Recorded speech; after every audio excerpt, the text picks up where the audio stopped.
아, 이런 말이 있죠. 여러분 들어보셨습니까? 건강이라는 왕관은 어떤 사람이 아니라 아픈 사람에게만 볼 수 있다. 아픈 사람만 볼 수 있다. 건강이라는 왕관은 아픈 사람만 본다. 이런 말이 있어요. 들어보셨어요? 옛날에 어떤 마을에 어떤 나라에 왕이 있었는데 젊은 왕이 있었어요. 너무 건강해서 늘 산으로 들러 사냥하러 다니고 또 잔치를 풀고 매일같이 신하들과 함께 즐기기를. 그런데 신하들이 왕자님 건강을 좀 생각해 주세요. 건강도 좀 지키셔야 합니다. 그 말도 무시하고 열심히 사냥하고. 그런데 그만 어느 날 병이 딱 걸린 거예요. 중병이 딱 걸렸어요.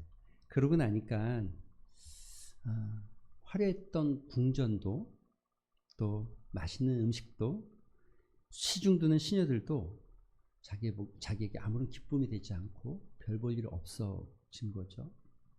어느 날 자기 침실에 궁전에 이렇게 누워 있다가 바깥을 내다봤는데 평민들이 이렇게 막 걸어가는데 그 평민들 머리 위에 건강이라는 왕관이 자기 눈에 보였다는 거예요.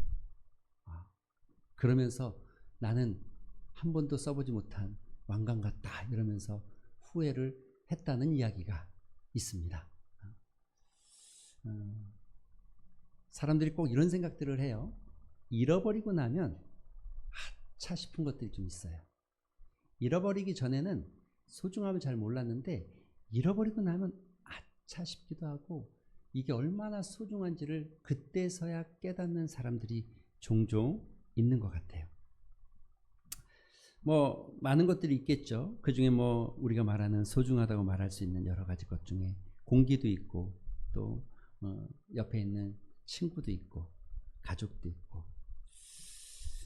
특별히 오늘은 어버이 주일인데 우리가 꼭 가슴에 새겨야 될 기독교 신앙은 사실 어느 종교보다 효를 굉장히 중요하게 생각하는 종교인데 우리가 꼭 잃어버리지 말아야 될 중요한 분이 계시다면 바로 우리 어머니 아니겠습니까? 우리를 길러주시고 우리를 낳아주시고 길러주시고 너무 익숙하니까 익숙함에 속아서 잃어버린 후에야 깨닫는 이런 실수를 범하는 사람들이 종종 있습니다. 엄마를 부탁해 라는 소설이 있어요. 신경숙 작가가 쓴 소설이죠. 아주 유명한 소설이고 베스트셀러였습니다. 어느 날 한평생을 가족을 위해 헌신했던 어머니가 서울역에서 실종됐어요. 그래서 남겨진 가족들과 자녀들이 엄마를 찾습니다. 찾을 수가 없어요. 그런데 엄마의 빈자리를 통해서 엄마의 부재를 통해서 드디어 엄마가 얼마큼이나 소중했는지 엄마의 사랑과 엄마의 희생과 그녀만의 삶의 어떤 것들을 느끼기 시작하면서 쓰여진 책이죠. 늘 곁에 있어 당연하다고 여겼던 엄마의 모든 것이 부재라는 현실 앞에서 얼마나 소중했는지 잃어버리고 나서 깨닫게 되어지는 그와 같은 이야기의 소설입니다. 이러한 안타까운 깨달음은 성경에도 나와요. 동일한 이야기가, 비슷한 이야기가. 그게 오늘 여러분이 읽은 누가복음 15장의 말씀입니다. 탕자의 비유. 아버지의 품을 떠나 모든 것을 잃고 나서야 비로소 아버지의 소중함을 깨닫게 되는 인생. 그런데 이 이야기에는 절망만 있는 것은 아닙니다. 희망이 있고 회복의 기회가 있고 회복의 은혜를 이야기하고 있는 거죠. 그래서 오늘 우리가 같이 좀 묵상하고 나누고 싶은 건 정말 잃어버리지 말아야 될 것, 잃어버린 후에 깨닫는 것이란 제목으로 말씀 좀 나누고 싶은데, 사랑하는 성도 여러분, 오늘 본문에 나오고 있는 이 탕자에 대한 이야기를 먼저 나눠보고 싶어요. 그가 잃어버린 게 도대체 뭘까? 둘째 아들은 오늘 우리가 읽은 것처럼 그는 자기의 분깃을, 자기의 재산을 아버지에게 달라고 말합니다. 사실 이것은 굉장히 큰 불효죠. 당시 사회 속으로 들어간다고 하면 당시 사회에서 살아있는 아버지에게 재산을 달라고 하는 건 아버지를 거의 죽은 자 취급하고 있는 것과 동일한 사회적 가치관이 있습니다. 그럼에도 불구하고 살아계신 아버지께 유산을 요구합니다. 그 유산을 요구한 그 유산을 받아서 그는 먼 나라로 떠났죠. 아버지를 공경하고 아버지를 곁에서 아직 살아계심에도 불구하고 에베소 6장 2절에 보면 이런 말씀이 있습니다. 여러분과 제가 너무나 잘 아는 말씀인데 내 아버지와 어머니를 공경하라. 이것은 약속 있는 첫 계명이니 이로써 너가 복을 받게 될 것이다. 할렐루야. 그런데 아직 살아계신 아버지 앞에 재산을 달라고 하는 것은 정말로 있을 수 없는 일이죠. 그는 아버지의 구속이 싫었습니다. 자유가 그리웠고 또 무엇인가 내 마음대로 살고 싶은 마음에 아버지의 곁을 떠나기로, 아버지의 간섭이 싫고 아버지가 말하는 것이 싫고 이제는 내 뜻대로 내 생활을 내 마음껏 펼쳐 보이고 싶었습니다. 그러나 그 결과는 참담했습니다. 처참했습니다. 먼 나라에서 돈은 물쓰듯 호랑방탕하게 재산을 다 탕진하고 그는 극심한 굶주림 속에서 돼지를 치는 일을 했어요. 그런데 먹을 게 얼마나 없었으면 돼지가 먹는 주엽 열매를 먹기 시작했는데 이것마저도 누군가 나에게 배불리 주지 않았다고 말하고 있습니다. 여러분, 탕자가 잃어버린 게 뭡니까? 단순히 그냥 돈만 조금 잃어버린 게 아닙니다. 탕자가 잃어버린 것은, 정말 탕자가 잃어버린 것은 아버지와 함께 있을 때 아버지의 사랑과 아버지의 보호, 그 안전한 울타리를 잃어버린 거죠. 늘 자신을 지지하고 공급해주고 늘 자기 옆에서 자기를 격려해주던 아버지의 따뜻한 그 사랑과 보호를 잃어버린 거죠. 여러분, 탕자가 잃어버린 것은 또 아들로서의 존엄성과 가치까지도 잃어버린 겁니다. 아버지 집에서는 얼마나 귀하게 대접받았어요. 소중한 존재였죠. 그런데 이제는 돼지를 치는 존재가 되었고 돼지가 먹는 주엽 열매마저도 먹을 수 없는 존재가 되어버린 비참한 존재, 품꾼보다도 못한 존재로 자기의 존재의 가치까지도 잃어버린, 여러분, 탕자가 잃어버린 것은 그래서 진짜 평안과 안식을 잃어버린 거죠. 아버지를 떠나면 자유를 얻고 기쁨이 가득할 줄 알았지만 떠나보니 그가 얻은 것은 불안과 또 하루하루도 살기 어려운 삶의 현실. 여러분, 예배소 6장 3절에 이렇게 말하죠. 내 어미를 공경하라, 부모를 공경하라. 이것이 너가 땅에서 잘되고 장수하리라. 할렐루야. 여러분 안 믿으실지 모르지만 저는 믿습니다. 이 말씀을. 내 부모를 공경하라. 이것이 너가 땅에서 잘되고 장수하는 비결이라는 거예요.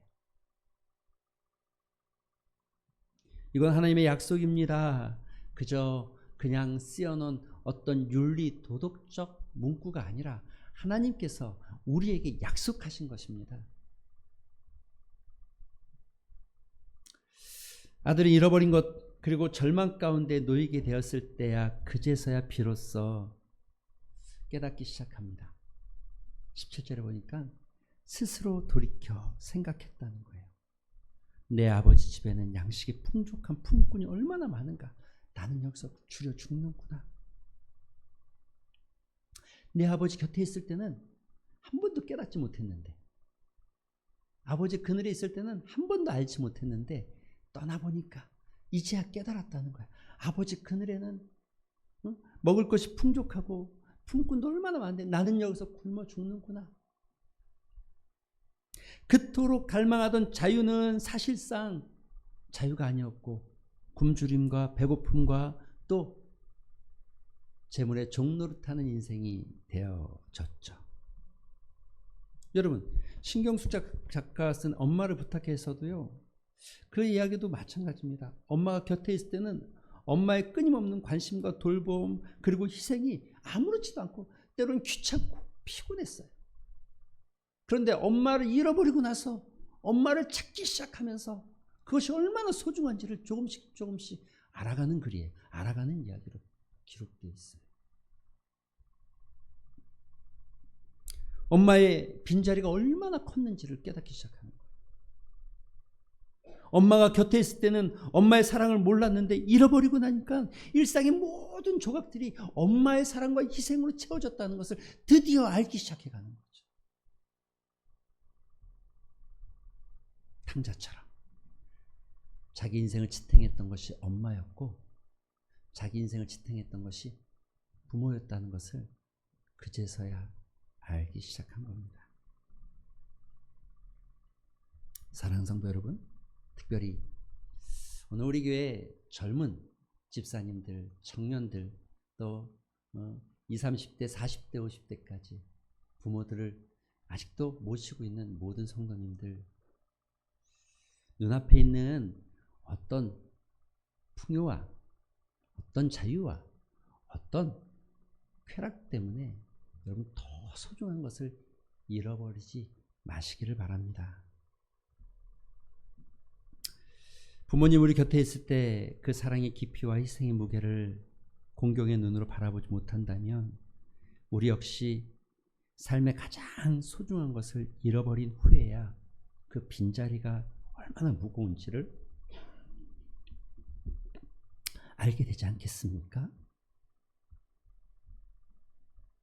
모든 것을 잃어버리기 전에, 더 늦기 전에 우리 곁에 있는 소중한 분들, 그 소중함을 깨닫고 감사하고 또 그분들과 함께 있는 것이 기쁨이 되어지기를 바랍니다.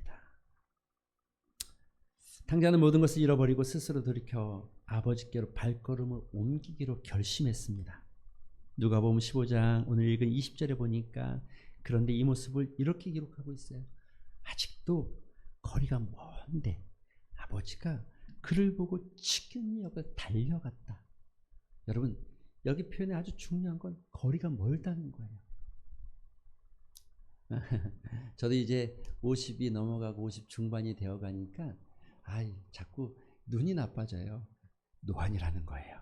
그래서 성경 읽을 때마다 힘들거든요. 그런데 이게 그 자녀를 바라보는 그 먼 곳에서 그 자녀가 어떻게 알아볼 수 있었을까? 여러분 이건 시력의 문제가 아닙니다. 그리움과 마음의 눈으로 보기 때문에 저 멀리 먼 곳에 있는데도 여전히 그 먼 곳에 있는 그 자녀가 보여졌다는 거죠. 그래서 그 자녀에게 달려갔고 치근히 여겨 달려갔고 목을 안고 입을 맞췄다는 거예요. 치근히 여겼다. 아들 남루한 행세, 굶주림에 지친 몰골, 죄책감에 어두워진 표정은 아버지에게 사실은 아무런 문제가 되지 않았습니다. 아버지는 그저 내 아들을 바라보면서 사랑의 눈과 치근히 여기는 마음으로 그를 긍휼히 여기는 마음으로 그를 저 멀리에서 보고 달려왔다는 거죠. 체면이나 권위를 생각할 겨를도 없습니다.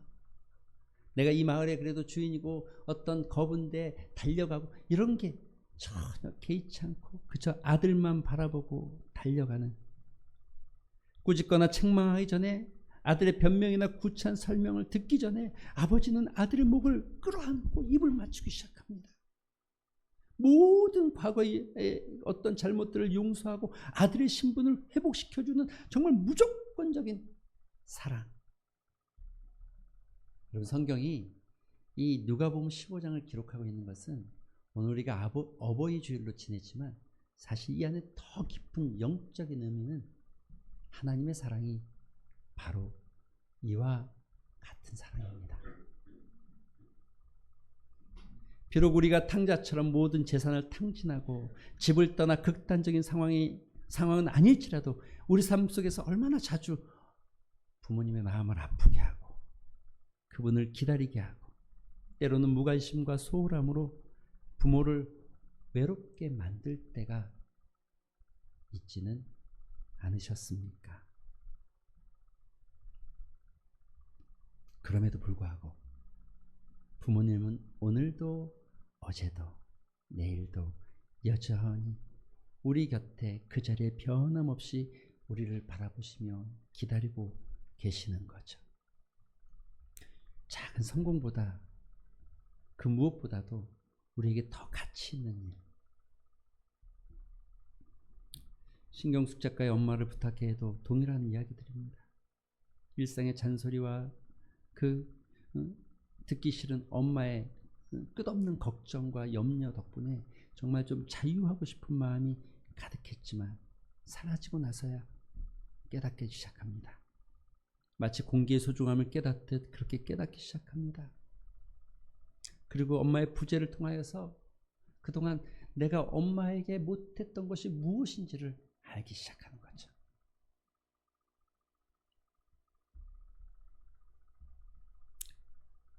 사랑하는 성도 여러분, 어버이 주일입니다.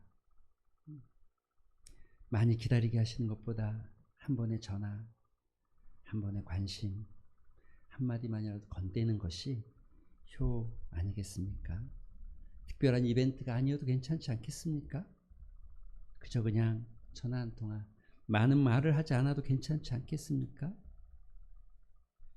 더 늦기 전에 우리 곁에 계실 때에 그 사랑을 기억하고 그 사랑 앞에 나아가고 하나님이 기뻐하시는 부모를 공경하는 효를 나타내는 자녀들 되시기를 소망합니다.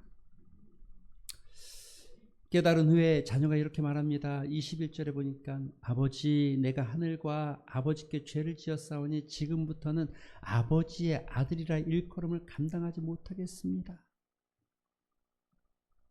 과거의 교만은 사라지고 아버지의 은혜, 어머니의 은혜 없이는 살아갈 수 없는 존재임을 고백하기 시작합니다. 그러자 아버지가 이렇게 말합니다. 아들의 죄를 다시 묻지 않고 오히려 제일 좋은 옷을 입히고 손에 가락지를 끼우고 발에 신을 신기라. 그리고 살찐 송아지를 끌어다가 잡으라. 우리가 먹고 즐기자. 이 아들은 죽었다가 살아났으니 내가 잃었다가 다시 얻었노라. 이는 단순히 용서를 넘어서 탕자를, 그 집 나간 아들을, 그 아들의 신분을 회복시켜주고 그 존엄성을 회복시켜주는 아버지의 사랑. 옷을 입혔다, 가락지를 끼웠다, 신발을 신겼다, 그리고 잔치를 베풀었다는 게 그와 같은 이야기겠죠. 오늘 우리 부모가, 여러분, 우리가 부모에게 돌아간다 할지라도 그 부모가 우리에게 가락지를 끼워주고 옷을 입혀주고 신발을 새로 신겨주지 못할지라도, 여러분, 예배서 1장 6장 1절의 말씀, 1절에서 3절까지의 말씀을 기억하셨으면 좋겠습니다. 자녀들아, 주 안에서 너희 부모에게 순종하라. 이것이 옳으니라. 내 아버지 어머니를 공경하라. 이것은 약속 있는 첫 계명이니 이로써 너가 잘되고 땅에서 장수하리라.